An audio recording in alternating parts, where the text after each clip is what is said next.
नमस्कार प्यारे बच्चों, बीएससी सेकेंड ईयर की ऑनलाइन क्लासेस में आपका स्वागत है।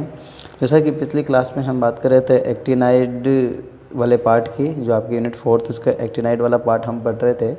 उसमें एक्टिनाइड्स में हमने इनके सामान्य कैरेक्टर्स की बात की थी, जिसमें हमने पहला पॉइंट था अपना इलेक्ट्रॉनिक विन्यास, इनका आक्षीकरण अवस्थाएँ और संकुलन प्रवृत्ति। इन तीनों पर हम विस्तार से चर्चा कर चुके थे कि एक्टिनाइडों की जो है संकुलन प्रवृत्ति लेंथेनाइडों से ज़्यादा होती है। आक्षीकरण अंक की हमने बात की कि +2 से लेकर +7 तक की आक्षीकरण अवस्थाएं दर्शाते हैं। इधर इलेक्ट्रॉनिक विन्यास की हमने बात की, तो इसमें इलेक्ट्रॉनिक विन्यास अनियमित तरीके से जो है हमें मिलता है। तो इन पे हम चर्चा कर चुके थे। आज की क्लास में हम चर्चा करने वाले हैं इनके परमाणुवीय आकार, या इसे कहते हैं हम एक्टिनाइड संकुचन भी इसे कहते हैं। तो इस पर हम चर्चा करेंगे आज। परमाणुवीय आकार, जैसे आपका लेंथेनाइड में लेंथेनाइड संकुचन था, उसी प्रकार यहाँ पर आपका एक्टिनाइड संकुचन होता है।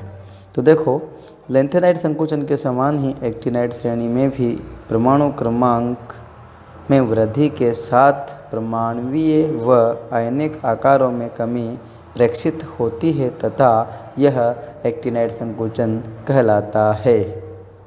क्या कहलाता है? एक्टिनाइड संकुचन। देखो, एक्टिनाइड संकुचन को भी हमने ठीक लेंथेनाइड संकुचन की तरह ही दर्शाया है। यहाँ पर ये आपकी क्रिस्टलीय त्रिज्या है, नीचे से ऊपर की ओर बढ़ती हुई, और यह इनका परमाणु क्रमांक। जैसे यहाँ पर आपका 90 थोरियम का 90 हो जाएगा, 91, 92, 93, इस प्रकार से आपका लोरेंशियम तक 103 या 103 परमाणु क्रमांक पहुँच जाएगा। तो हम यहाँ से इस एक्सिस पर आपका जो है परमाणु क्रमांक है, और इस एक्सिस पर आपका R इसकी त्रिज्या है।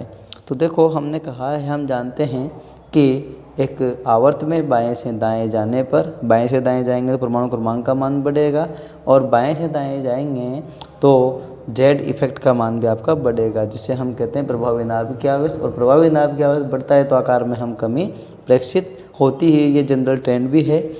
तो देखिए, आप यहाँ से यहाँ जाए, परमाणु क्रमांक बढ़ेगा तो आकार में कमी तो होनी है। तो जो सबसे लेफ्ट में है थोरियम, उसका परमाणुवीय आकार या क्रिस्टलीय त्रिज्या अधिक होगी। समझ में आती है कहानी? तो ये तो हो गई, ये वाली जो लाइन आपको दिख रही है, ये इनकी सामान्य परमाणुवीय अवस्था में है। इस पर कोई भी चार्ज नहीं है।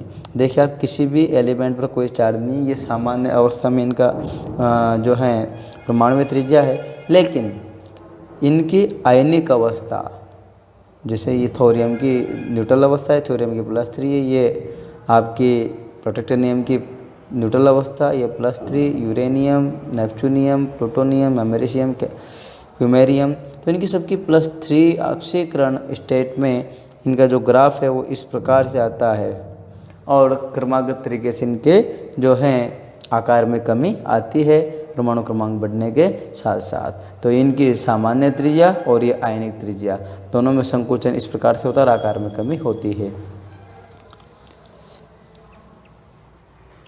वो एक्टिनाइड श्रेणी में आंतरिक कक्षक 5F कक्षकों, एक्टिनाइड श्रेणी में आंतरिक 5F कक्षकों अर्थात N-2F। 5F का मतलब क्या होगा बेटा? आपका N-2F कक्षकों में प्रवेश करता है।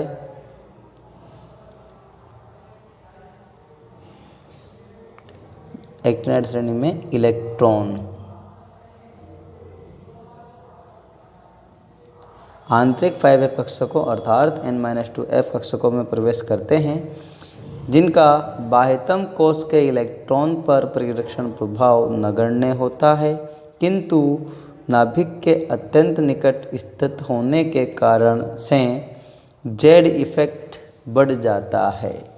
क्या होता है बेटा? जेड इफेक्ट, जिसको हम प्रभावी नाभिकीय आवेश कहते हैं, वो बढ़ जाता है। इसलिए आवर्त में बाएं से दाएं जाने पर आकार में लगातार कमी प्रेक्षित होती है। होने वाली यह कमी एक्टिनाइड संकुचन कहलाती है। क्या कहलाती है?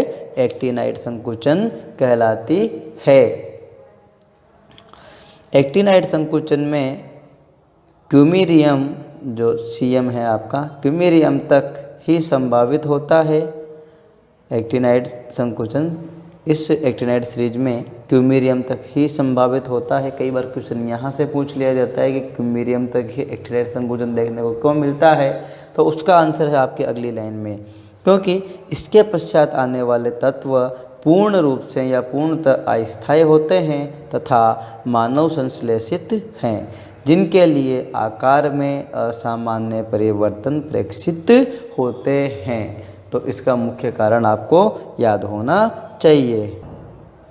अब देखो बेटा, यहाँ पर एक बहुत ही महत्वपूर्ण क्वेश्चन आपसे एग्जाम में कई बार रिपीट हो रहा है। ये क्वेश्चन यूरेनियम से नेपच्यूनियम, प्लूटोनियम एंड अमेरिशियम का पृथक्करण किस प्रकार से होता है, इसकी कोई विधि लिखिए या इसकी प्रक्रिया को समझाइए।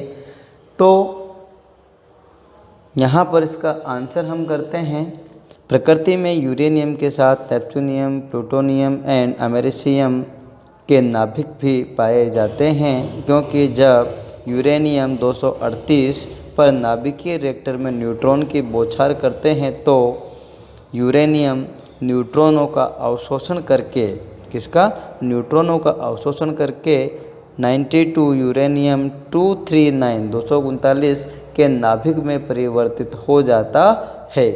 ठीक है, हमेशा इसके सब स्क्रिप्ट पर इसका परमाणु क्रमांक होता है और सुपर स्क्रिप्ट पर इसका द्रव्यमान होता है, मतलब ऊपर की साइड जो लिखा जाता है। जैसे मैं यहाँ लिख रहा हूँ, ये 92 इसका परमाणु क्रमांक है और 239 का द्रव्यमान है। तो 92 यूरेनियम 239 एक बीटा कण का उत्सर्जन करके 93 एक बीटा कण का उत्सर्जन करते ही यहाँ पर परमाणु क्रमांक में वृद्धि होगी, एक परमाणु क्रमांक बढ़ जाएगा। तो 92 से 93 और 93 पे क्या था आपका नेपच्यूनियम और इसका द्रव्यमान वही रह जाएगा। तो 93 नेपच्यूनियम का निर्माण करता है, जो पुनः एक बीटा कण का उत्सर्जन करके 94 प्लूटोनियम का निर्माण करता है। इस प्रकार इनके बनने की प्रक्रिया को हम निम्न प्रकार से समझ सकते हैं। जैसे यहाँ पर 92 यूरेनियम 238, इस पर हमने 1 न्यूट्रॉन की बौछार की, बम्बार्ड किया, तो यहाँ पर यूरेनियम का जो है 92 यूरेनियम 239 हो गया, 238 से 238 से 239 हो गया। फिर इसने एक बीटा कण का उत्सर्जन किया माइनस बीटा कण, तो ये हो गया आपका 93 नेपच्यूनियम, और फिर इसने एक बीटा कण का उत्सर्जन किया तो ये हो गया आपका 94 प्लूटोनियम। इसके पश्चात आगे की प्रोसेस हम देखते हैं। ये 94 प्लूटोनियम ने 1 न्यूट्रॉन यहाँ पर अपने वापस से बौछार की इस पर न्यूट्रॉन की, तो न्यूट्रॉन ग्रहण करके इसने 239 से 240 हो गया, 94 रहा इसका परमाणु क्रमांक। फिर इसने और दोबारा एक न्यूट्रॉन को जो है अवशोषित किया और 241, फिर इसी प्रकार 242 और 243 हो गए यहाँ पर, और प्लूटोनियम ही रहा। अब इसके पश्चात 94 प्लूटोनियम 243 ने एक बीटा कण का उत्सर्जन करके 95 अमेरिशियम 243 द्रव्यमान का निर्माण किया। तो ये प्रक्रिया आपको याद रखनी है, इसको आप लिख कर याद रख सकते हैं। वैसे समझ भी सकते हैं कि इसमें ये जो है 4 टाइम तो न्यूट्रॉन का गेन करेगा, जैसे 239 से लेकर 243 तक इसमें 4 न्यूट्रॉन गेन करेगा, फिर एक बीटा कण का एमिशन करके, उत्सर्जन करके ये अमेरिशियम का निर्माण करेगा। अब आगे की जो प्रोसेस है वो है, यदि विकृत यूरेनियम के मिश्रण को HNO3 में घोला जाए तो नेपच्यूनियम, प्लूटोनियम व अमेरिशियम का ऑक्सीकरण हो जाता है तथा यह आयन ऑक्सीकृत होकर नेपच्यूनियम +6, प्लूटोनियम +4 व अमेरिशियम +2 में परिवर्तित हो जाते हैं। अब इस विलयन में TBP मिलाया जाए तो ट्राई ब्यूटिल फास्फेट, क्या है ये, ट्राई ब्यूटिल फास्फेट मिलाया जाए तो नेपच्यूनियम, प्लूटोनियम व अमेरिशियम के आयन TBP में निष्कर्षित हो जाते हैं, जिसके बारे में मैं आपसे क्रोमेटोग्राफी वाले चैप्टर में डिस्कस कर चुका हूँ, लेंथेनाइड वाले पार्ट में ना। उपर्युक्त विलयन के रेडॉक्स विभव को नियंत्रित करके हम इन आयनों को पृथक कर सकते हैं। जब मिश्रण में FeSO4 फेरस सल्फेट डाला जाता है तो Fe+2 आयन प्लूटोनियम +4 को प्लूटोनियम +3 में अपचयित कर देते हैं। और जब हम इस विलयन में सोडियम, पोटेशियम, हाइड्रोजन के फ्लोराइड मिलाते हैं या मिलाए जाते हैं तो प्लूटोनियम का प्लूटोनियम टेट्राफ्लोराइड के रूप में अवक्षेपित हो जाता है। इस अवक्षेप को अलग करके इससे प्लूटोनियम प्राप्त कर लेते हैं। बचे हुए विलयन में हम जो हैं सल्फाइड आयन SO3 मिलाए जाते हैं जो नेपच्यूनियम +6 को नेपच्यूनियम +4 में अपचयित कर देते हैं। अब इस विलयन में सोडियम या पोटेशियम के फ्लोराइड मिलाते हैं जिससे नेपच्यूनियम का नेपच्यूनियम फ्लोराइड या टेट्राफ्लोराइड के रूप में अवक्षेपित हो जाता है। इस अवक्षेप को अलग करके नेपच्यूनियम को प्राप्त कर लेते हैं। ठीक है, बचे हुए विलयन में अब केवल अमेरिशियम रह जाता है। इस प्रकार तीनों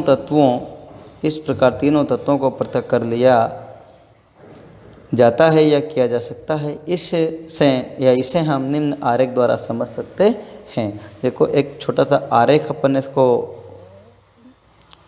ड्रा किया है यहाँ पर पूरे थ्योरी को। विकृत यूरेनियम का मिश्रण जिसमें हमने क्या मिला, HNO3 या TBP। ठीक है, HNO3 और TBP मिलाया। यहाँ से ये एक मिश्रण में सब आयनों में आ गए, प्लूटोनियम +4, नेपच्यूनियम +6, अमेरिशियम +2 में। फिर हमने एक पार्ट में फेरस सल्फेट मिलाया। इसमें फेरस सल्फेट मिलते ही जो प्लूटोनियम था आपका +4, इसका अपचयित हो गया प्लूटोनियम +3 में। +4 से +3 में हो गया तो उसका क्या हो गया, अपचयन किसके द्वारा हुआ, FeSO4 के द्वारा। फिर हमने इसमें सोडियम, पोटेशियम या हाइड्रोजन के फ्लोराइड कंपाउंड मिला है। ठीक है, इनके फ्लोराइड अपन ने मिलाए तो यहाँ पर प्लूटोनियम जो है आपका प्लूटोनियम टेट्राफ्लोराइड के रूप में अवक्षेपित हो जाएगा और उस अवक्षेप से हम प्लूटोनियम प्राप्त कर लेंगे। ठीक इसी प्रकार आप इधर आ जाइए। यहाँ पर हमने ये डालने के बाद अमेरिशियम +2 बचा हुआ है। प्लूटोनियम इधर से आपका निकल ही गया, यहाँ से प्लूटोनियम निकल गया। अब 2 बचे हैं आपके। अब इस बचे हुए सॉल्यूशन में हम जो है सल्फाइड आयन मिलाते हैं, SO3 मिलाते हैं। और SO3 मिलाते ही इसके पश्चात हम पोटेशियम फ्लोराइड या सोडियम फ्लोराइड मिलाते हैं और मिलाने के पश्चात आपको नेपच्यूनियम टेट्राफ्लोराइड के रूप में बाहर मिल जाएगा और बचा हुआ जो विलयन में वो आपका अमेरिशियम शेष रह जाएगा। तो बेटा आज की क्लास में यहाँ तक ही हम पढ़ेंगे। इससे नेक्स्ट क्लास में अपन बात करेंगे सुपर हैवी एलिमेंट्स की। इन पर चर्चा हम जो है नेक्स्ट क्लास में करेंगे। Thanks all of you.